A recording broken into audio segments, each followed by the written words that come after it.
ఉప ఎన్నికలకు కేసీఆర్ గారు ఒకసారి కాదు ఎన్నిసార్లు ఉప ఎన్నికలు వచ్చినాయంటే ఆ రోజుల్లో ఎన్నిసార్లు రాజీనామా చేసిందంటే తెలంగాణ రాష్ట్ర సమితి అనే పార్టీ పెట్టిన తర్వాత కేసీఆర్ గారు మీకు తెలుసు తెలంగాణ రాష్ట్ర సమితి అనే పార్టీ పుట్టడమే పదవీ త్యాగంతో పుట్టింది. డిప్యూటీ స్పీకర్ పదవికి శాసన సభ్యత్వానికి రాజీనామా చేసి ఉప ఎన్నికను అనివార్యం చేసి ఉప ఎన్నికను ఆహ్వానించి అందులోంచి ప్రజాశక్తిని దేశం మొత్తానికి చూపెట్టింది కేసీఆర్ గారి నాయకత్వం.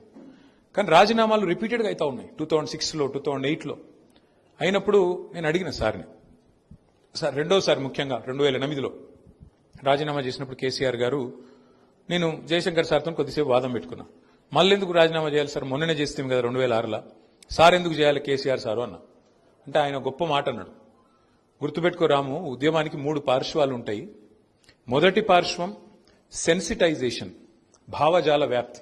అది నిరంతరం జరుగుతూ ఉండాలి. భావజాల వ్యాప్తి అంటే తెలంగాణకు జరుగుతున్న అన్యాయం పట్ల చర్చ జరుగుతూ ఉండాలి. రెండవ పార్శ్వం యాజిటేషన్, ఆందోళన పథం. ఎప్పుడు సందర్భం వస్తే ఎప్పుడైనా, ఇప్పుడు ఉదాహరణ కిందాక పెద్దలు చెప్పినట్టు నిరంజన్ రెడ్డి గారు, నాగార్జున సాగర్ ఎడమ కాలువ మీదనేమో లిఫ్టులు మన రైతులు మెయింటైన్ చేయాలి, కుడి కాలువ మీద మాత్రం ప్రభుత్వం మెయింటైన్ చేయాల్సి వస్తుంది అన్నప్పుడు కోదాడ నుంచి హాలియా దాకా ఆ రోజు కేసీఆర్ గారు పాదయాత్ర చేయడం జరిగింది. సో అట్లా ఆందోళన పదంలో ప్రయాణం చేయడం. RDS లో అన్యాయం జరుగుతున్నది, మనకు నీళ్లు రావడం లేదన్నప్పుడు నడిగడ్డలో ఆ రోజు జోగులాంబ నుంచి కింద గద్వాల దాకా కేసీఆర్ గారు పాదయాత్ర చేసినారు. 2001-2 నేను చెప్పేది. అట్లా ఆందోళన పదంలో పోవాల్సి వచ్చినప్పుడు పోవాలి.